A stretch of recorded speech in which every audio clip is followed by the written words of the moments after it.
My heart, I couldn't breathe, to be honest. A community in mourning over the deaths of 5 members of one family, killed, police say, by their own flesh and blood. They were great kids, and they were smart, and they loved everyone. They were the greatest kids. Just spoke with the family of all 5 of the deceased, and we were all heartbroken. Imagine the moment an ordinary apartment door swings open, and instead of the comforting aroma of a home-cooked meal or the laughter of children, it reveals nothing but a suffocating, deadly silence. That afternoon, at apartment 5S, 200 West Bridge Road, police officers stepped inside and froze in disbelief. Before them lay a scene unlike anything they had ever encountered. 2 women, a mother and her 19-year-old daughter, were resting calmly on a bed, as though they had only just awakened from an afternoon nap. But in the room next door, 5 bodies had already grown cold. There were no signs of forced entry, no evidence of a robbery. What left even the most seasoned investigators horrified and deeply enraged was the mother's chilling confession. According to her, every one of the victims, including the 3 innocent children, had begged to die. Welcome back to the channel Dark Secrets. What really happened inside that cramped apartment? Was it a sudden mental breakdown, a case of devastating psychological manipulation, or a carefully orchestrated nightmare planned long before anyone realized the danger? As we unravel this horrifying case piece by piece, you'll discover a truth far more disturbing than anything you could imagine. Stay with us until the very end, because what you're about to hear will reveal some of the darkest corners of the human mind. If you appreciate carefully researched true crime stories that uncover the full truth behind real cases, and you'd like to join us as we shed light on history's darkest mysteries, please take a moment to subscribe and turn on notifications.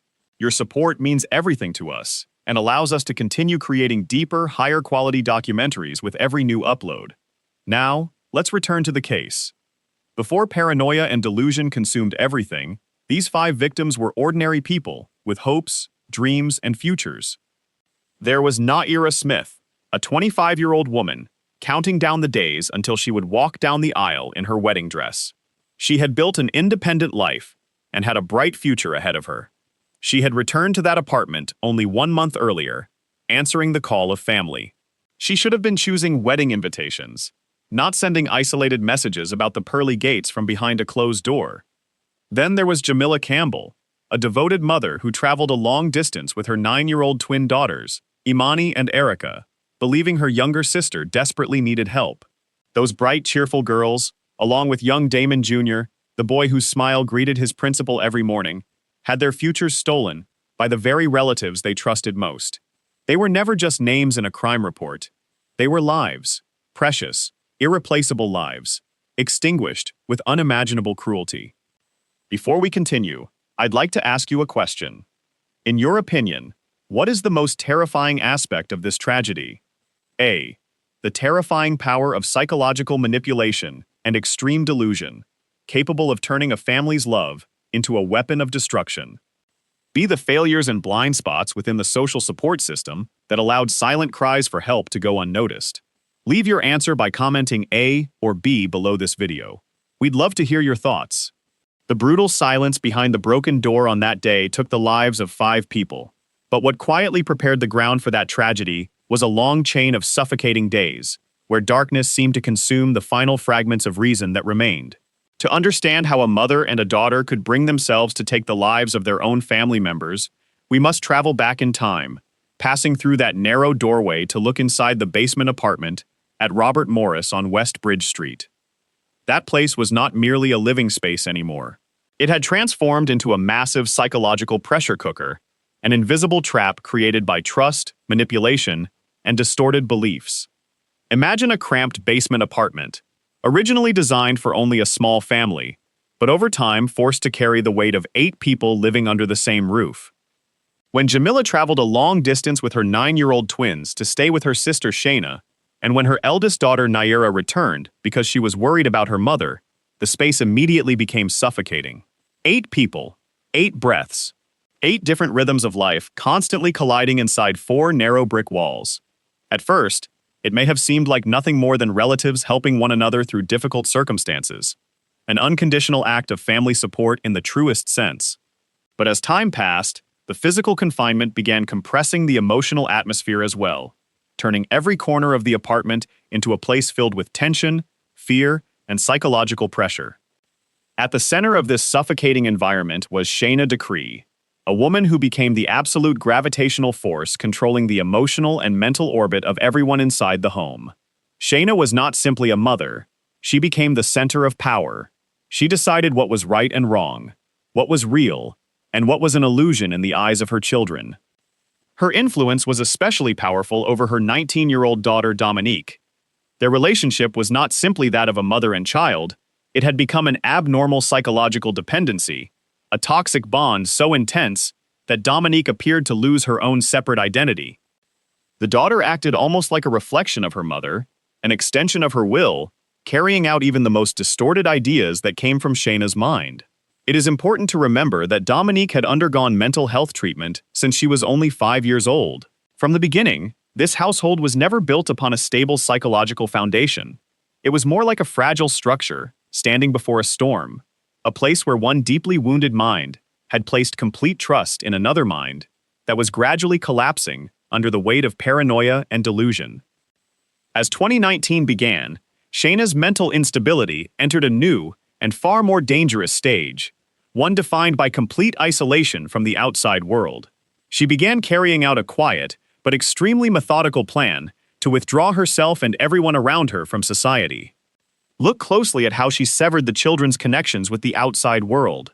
Damon Jr., a high school student, known for bringing smiles to his teachers and classmates, suddenly stopped showing up at school. After the school repeatedly attempted to contact the family through countless phone calls with no response, Shayna eventually answered and calmly provided an explanation. She would homeschool him.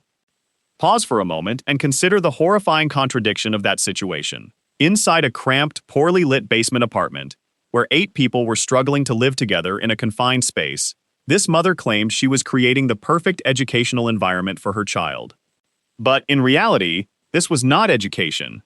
It was the first step toward confinement. The 9-year-old twins, Imani and Erica from Trenton, were placed into the same situation when they were also removed from school. By using parental rights and homeschooling as a justification, Shayna successfully eliminated the only outside observers who could have noticed warning signs: teachers, classmates, and people who might have recognized changes in the children's behavior, appearance, or emotional state. The children were trapped inside 4 walls, completely isolated from the outside world, without a way out, and without anyone able to protect them. At the same time, the darkness growing inside Shayna's mind escalated into something far more extreme. She began spreading a terrifying belief system among those living in the apartment, a dark theory about the end of the world, the arrival of evil forces, and souls that needed to be released. Every ordinary event in daily life became, in her eyes, a supernatural warning. The basement apartment became a place filled with disturbing conversations about the Jade Gate and the belief that the world would specifically end in February 2019. And the most frightening part was that, inside this completely isolated environment, with no healthy outside information available to challenge these beliefs, Shayna's delusions began spreading to everyone else. Her words became commands. Her beliefs became the only reality the people inside the apartment could see. This psychological collapse did not happen without warning signs reaching the outside world. But every time reality attempted to reach inside that apartment, it was pushed back by an intense defensive wall built from paranoia and fear. When family members began sensing something was wrong through strange and brief phone conversations, they tried to intervene. Tequila Campbell, a caring relative deeply concerned about the children's safety, personally drove there. She climbed the stairs and used her own hand to knock on the door of apartment 5S. But what she received through the closed wooden door was not a welcome or an explanation. Instead, she heard words of rejection and madness. They accused her of being evil. They called her a source of darkness and bad omens. They threatened that she would die if she did not leave. That apartment had created a self-protective system built entirely around paranoia. Anyone from the outside world who attempted to pull them back toward reality was viewed as an enemy, a dark force that needed to be pushed away. In the same way, grandfather James Campbell, also came to the apartment. He stood helplessly before that silent door, waiting for a response that never came. Naira's father, Ronald, also tried to reach his daughter, but all he could do was speak to her through the thick wooden barrier. Naira stood on the other side, separated from the father who had once loved and cared for her deeply, as if he were a complete stranger. She had become completely trapped inside the psychological web created by her mother. She sent strange and isolated messages about preparing to pass through the Jade Gate, while her father stood outside, powerless, and unable to imagine what was truly waiting for his daughter beyond that door. And so, during the 24 days before the tragedy was discovered, Apartment 5S had completely transformed into a dark chamber separated from the rest of civilization. It was a long, terrifying period where 8 people lived inside a nightmare created by paranoia and delusion. The more they cut themselves off from the outside world, the greater the psychological pressure became. The beliefs about demons and the apocalypse were no longer harmless conversations. They had transformed into an unbearable existential weight, pressing down on every breath they took. Shayna and Dominique had successfully built a fortress of isolation, a place where reason was silenced, where the most sacred bonds of family love were twisted into something destructive and toxic. And inside that invisible prison, the conditions were being prepared for a devastating explosion that no one outside could have ever predicted. If the paranoia consuming that basement apartment was the spark that ignited this tragedy, then the indifference and the catastrophic failures of the social safety system were what quietly sealed the victim's final chance of survival. For 24 agonizing days after the first warning signs appeared, alarm bells rang from every direction. This was not a tragedy that unfolded in complete secrecy. It was not a sudden explosion that no one could have anticipated. The warning signs were visible. Authorities documented them. Family members desperately pleaded for help. Yet one by one, every silent cry for rescue disappeared into a bureaucratic void, buried beneath rigid procedures, administrative indifference, and a devastating lack of urgency.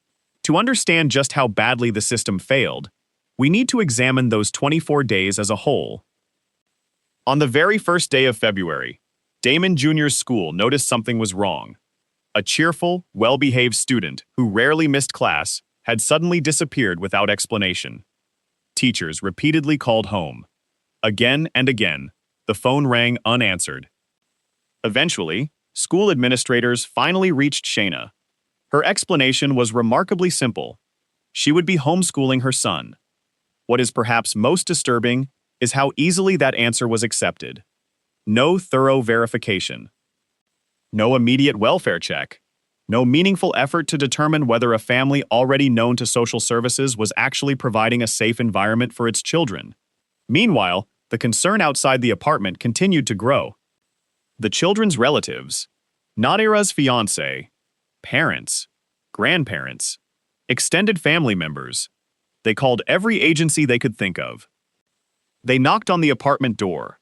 They pleaded for someone to intervene. The alarm wasn't merely ringing. For more than 3 weeks, it was screaming. Even more troubling, this was not an unknown family.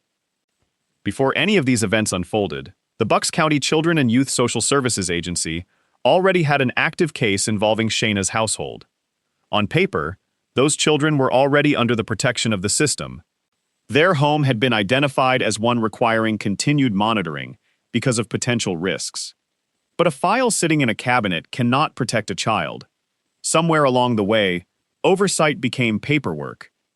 The people responsible for safeguarding those children focused on procedural timelines instead of recognizing the rapidly escalating danger hidden behind 4 closed walls. Then came one of the most heartbreaking moments in the entire case. Saturday, February 23, 2019. Just 2 days before the bodies would finally be discovered, a social worker assigned to the case drove to the Robert Morris apartments to conduct a welfare check. She walked down the stairs. She stood outside apartment 5S. She knocked. No one answered. No movement came from inside.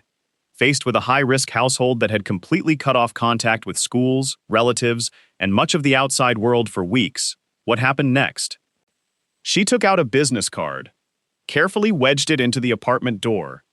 Then she turned around and left. Pause for a moment and think about the painful symbolism of that single act. A business card left in a doorframe. It resembled the kind of note a delivery driver leaves after missing someone at home. "We're sorry we missed you." The social worker completed her visit. She went home for the weekend. Behind that door, 8 people remained trapped inside an increasingly violent delusion. She didn't stay. She didn't request immediate police assistance. She didn't insist on gaining entry. She didn't push for an emergency welfare intervention. Strict adherence to procedure, combined with a tragic lack of professional urgency, reduced what should have been a potentially life-saving visit into little more than a routine administrative task. 2 days later, authorities returned and forced open that same door. The business card was still exactly where it had been left. 5 people inside were no longer alive. That forgotten business card has since become far more than a heartbreaking detail in this case. For the victims' families, it symbolizes every opportunity that slipped away. For many observers, it stands as a painful indictment of a system that failed the very people it was created to protect. It forces us to ask difficult questions. At what point should bureaucracy give way to decisive action? When should protecting vulnerable children become more important than completing paperwork or following procedure to the letter? Because when a system designed to protect society's most vulnerable operates without urgency or compassion, it can become an unwitting link in the chain of tragedy itself. Sometimes, the greatest danger isn't only the person responsible for the crime. Sometimes, it's every missed opportunity to stop it. And for those 5 innocent victims, those missed opportunities became the silent sentence from which there would never be an appeal. While that forgotten business card remained wedged in the apartment door, a quiet symbol of the outside world's failure, something far more terrifying was unfolding behind it. Inside those sealed walls, paranoia had crossed the line into unimaginable violence. What happened was not a sudden outburst of rage. It unfolded over 3 horrifying days, from Saturday, February 23, to Monday, February 25, 2019. For 72 hours, that cramped basement apartment became a world completely cut off from reality, a place where humanity disappeared and death settled into every corner. When the first investigators finally forced their way inside on Monday afternoon, the scene before them defied comprehension. The apartment wasn't simply silent. It bore the unmistakable scars of overwhelming chaos. Furniture had been overturned. Broken glass covered the floor like shattered fragments of reason itself. Sections of drywall had been punched through, exposing the violent struggle that had taken place within those narrow walls. And at the center of the devastation, inside a single bedroom, lay the 5 victims. 4 of them, Naira, Damon Jr., and 9-year-old twins Imani and Erica, had died from asphyxiation caused by external force. Their final breaths had been stolen from them. Jamila Campbell, however, suffered an even more brutal death. She had been strangled with a cord. Their bodies lay motionless in heartbreaking silence. Yet just 1 room away, investigators discovered an image so surreal it bordered on impossible. Shayna and Dominique were lying on a bed. One had lost consciousness. The other was suffering seizures. They appeared almost as though they had simply awakened from an afternoon nap, completely detached from the carnage that had unfolded only a few feet away. But the most disturbing part of this case was only beginning. As detectives separated the 2 women for questioning, they expected inconsistencies. Instead, they encountered something far more chilling. Picture the scene inside the hospital. Shayna and Dominique were placed in separate rooms. Each was interviewed by a different detective. They had no opportunity to communicate with one another. No chance to compare stories. Yet when questioned, both women told virtually the exact same tale. Shayna claimed that Jamila's boyfriend, accompanied by 2 unknown men, had forced their way into the apartment and murdered everyone inside. In another room, unaware of what her mother had just told investigators, Dominique calmly insisted that a strange man had attacked and strangled her. 2 isolated rooms, 2 separate interviews, 1 nearly identical story. This wasn't the spontaneous account of traumatized survivors. It sounded like a script that had already been rehearsed long before police ever arrived. But carefully rehearsed lies rarely survive determined investigators. As forensic evidence accumulated, and detectives dismantled each contradiction, the fabricated story collapsed piece by piece. The truth that emerged was even more horrifying. There had been no intruders, no masked attackers, no mysterious strangers, only family members turning on one another. Shayna eventually admitted that everyone inside the apartment had wanted to die. According to her, they had all discussed leaving this world together. She even claimed that the 9-year-old children had participated in those conversations. Whether those claims reflected reality or were simply another attempt to justify the killings remains deeply disputed. But they revealed just how completely delusion had consumed the household. Perhaps the most heartbreaking revelation involved Jamila Campbell. According to the conflicting statements later given by Shayna and Dominique, Jamila, the devoted mother who had traveled there only to help her sister, had herself become trapped inside the same web of psychological manipulation. Both women alleged that she became involved in the deaths of her own twin daughters, Imani and Erica, before Dominique ultimately strangled Jamila with a cord. Dominique admitted killing her aunt. Shayna claimed she had participated in the other killings, and alleged that Jamila had been responsible for Naira's death.